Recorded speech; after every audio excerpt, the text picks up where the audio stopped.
Hello, I'm Mark Baer. You're watching the YourTown television show. My guest this morning, Elizabeth Murray. I also want to start with the Randy Tunnell's new book, Carmel, Big Sur Painters, because Elizabeth is prominently featured in this book, and we're celebrating Randy. Welcome. Thank you, Mark. So we've talked many times over the years. It's been a long, ongoing dialogue, so we don't have to go back to the beginning. Mm-hmm. But in the beginning, you worked in France in Monet's garden. Mm-hmm. For people who don't know Elizabeth, she's an author, a gardener, a painter, and kind of a mystic. Thank you. And many more things. But because I want to get into a conversation about light a bit and painting light, and let's start there. Okay.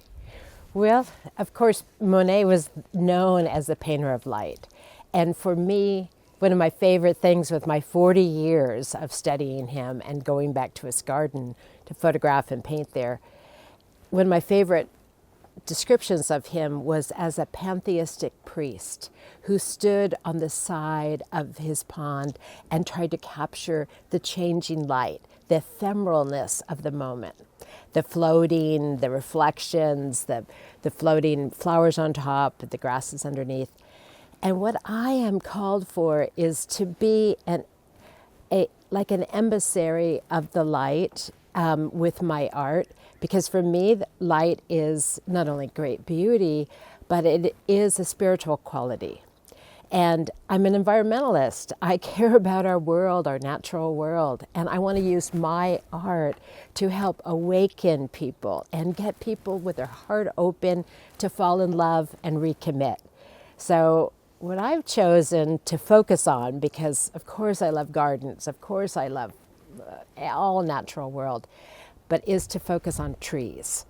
And so over the last, 20 years or so, I've been trying to focus on them as a subject to paint, because I see them as the sentient beings, something that is rooted in the dark soil, like the soul, the unseen world, and that they're in presence with their trunks, and then they reach up into the sky, and they're the great alchemists of the plant world. They can change light into sugar, and that is the essence of life. So they are my teachers and mentors, and I have been dedicating myself to hours and hours to go to forests around the world, and a lot of our local forests, to paint. So I'd love to talk to you more about that, and I brought a few things I painted recently. So just this little sketchbook, I just want to look at this and explain what this is. And this one or this one? No, this one. Just okay. Kind of fold this out.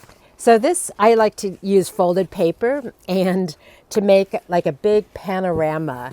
So this I did in the forest, a mixed forest of redwoods and oaks in the Santa Cruz Mountains a couple of weeks ago.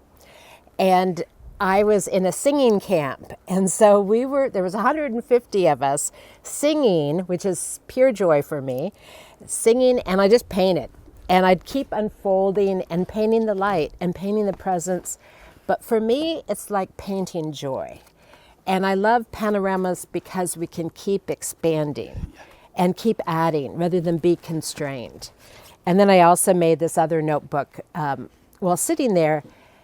Shall I show this too? Yeah, please. And it's also, I decided not to draw first because I just wanted to get shapes and colors and a feeling of this moment while I'm singing, and they were balanced on my lap in a little camp chair with other singers around me. And I like to think about color as part of the gift from the natural world, and also flow. It's like grace, I think. Beauty is like grace that can come through you, and then hopefully you can do something with it. So this is like my poems. These are my painted poems of these moments.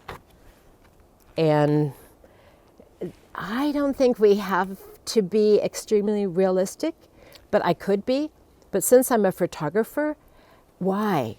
Yeah. I want you to know me and No, my I've feeling. been watching this transition over the last few years of realistic to realistic with a explosion of interesting color, with a play of color and design, Yes.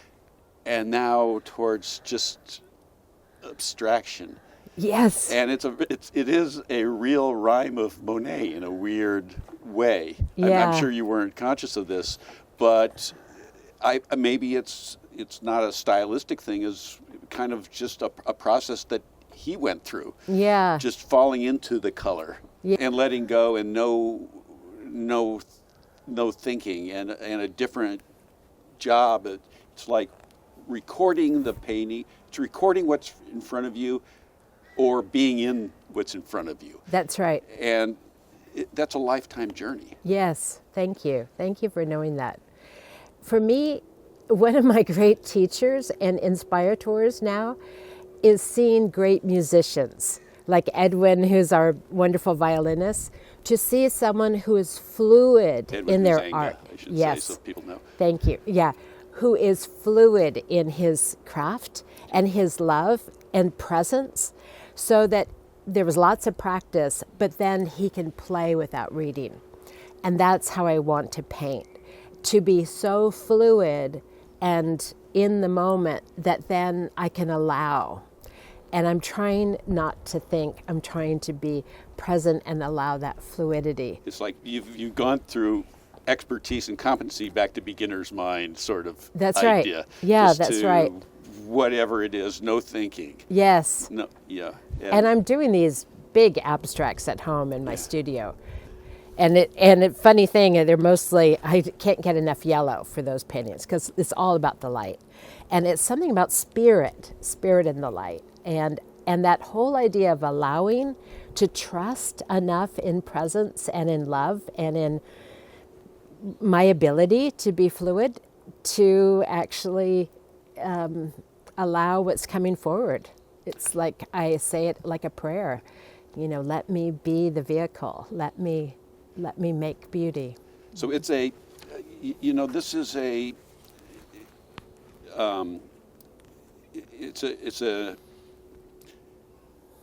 it's a journey of discovery, Mm-hmm. and it's a lifetime journey, and always in art, the deeper into the mystery, the deeper there is to go. That's right. And I've just been watching these changes over the years, and I mean, this is absolutely gorgeous. Thank you.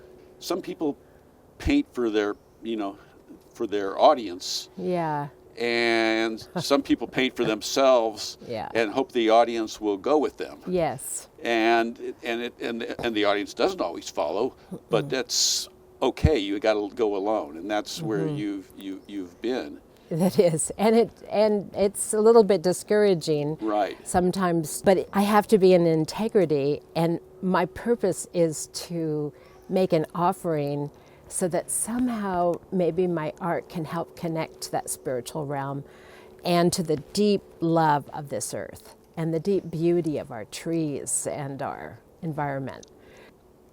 On just a simpler level, just being, even on a, I don't know if it's a selfish level, but just awake and alive. In other words, if you're creating, and there's no surprise for the artist, no surprise for the audience. Yeah. And you're surprised what you see. Oh yeah, and sometimes I have to do a lot of allowing, because I'm trying to be out of control. I'm trying to be out of my mind in an odd way, and I have to be true to this moment and what I'm receiving. I do a lot of spiritual inquiry and that kind of thing, and I don't want to adjust my art to fit something to sell. I feel I have to trust more than that, and hope that my offerings will be received. And I feel that the role, for me, the role of the artist, or the role I want to accept, is to be enough of a visionary that there is risk, that you're not just repeating what's been done or repeating what can sell or what is being sold, and that becomes, for me, a stale diminishment of potential. So how can I express something that is new, even at the risk of not being accepted right now? Well, but hopefully there's a vibration of authenticity and something else. and you have to sit there in your studio and look at it and go, wow. I mean, if it gets you off, that's the thing. Go, wow, I didn't see this coming. Or this is where this has been leading. One's art doesn't necessarily make sense in the moment. In fact, it's usually, the great joy of painting is it's usually far ahead of where your thinking is. So revelation doesn't come until pieces come later on that put the moment, these future moments where you'll paint will put this present moment in some kind of context. You see, here's where it was going. This is my body. Here's where it's leading, because you never know where it's leading because you haven't been there yet. Yes, and I love that we've had conversations over the years and you've tracked that. I so appreciate that. Yeah, well, I've been watching this. I really appreciate this change, and we don't work. It's funny because you spend a lot of time in your own head. You generally paint alone, but it does require community. It does require community, Uh-huh. and and the painter's problems are you can only talk to the other painter about it. Yes, and I spend a lot of time in the forests. Yeah. I spend a lot of time, just in my spiritual work. So that changes, that deepens. And sometimes in my studio when I paint my bigger work, like these are in place, and then I'll paint some bigger work, sometimes quite big. And I often will sing into those paintings or listen to some kind of inspirational poetry while I paint, so that I'm not so much trying to think in my head, but I'm more in response and being fed well. Yeah, you won't be out of your head. That makes perfect sense to me. Mm-hmm. Let's just talk about pure color. Okay. And where's your palette going? What are you learning about colors and how colors work together that you didn't see before? And does it come through, and how does that color change happen? Right now with my big paintings in my studio, and the big oils, it feels like I cannot have enough yellow, different shades of yellow. And because I'm working with the alchemy of light, like trees, but thinking, okay, it's so basic. Anyone in first grade is learning this, but I put a little blue in there because we think of the sky or we think of water, elements of life. And what is blue and yellow? It's green. So this is the green, the chlorophyll that takes the element of light and creates these sugars. And I think that it's really healing at this time of so much stress and change, and also as I think about environmental crises and climate change and our politics and all these things, we are all held by light. There's a radiance that we can hold ourselves and that is all around us. So in my bigger paintings, when I'm playing with color, I'm playing with a lot of the quality of yellow. And it's interesting because I make these big things, and even from a distance across my garden, I can look in, I think, oh, did I leave the lights on? Oh my goodness, are there lights going on there? I better go check. And it's the paintings glowing. They're just glowing all in that room. You can see it across the whole garden. This isn't a plan. You don't walk in and say, I'm going to do this today. No, I'm being led.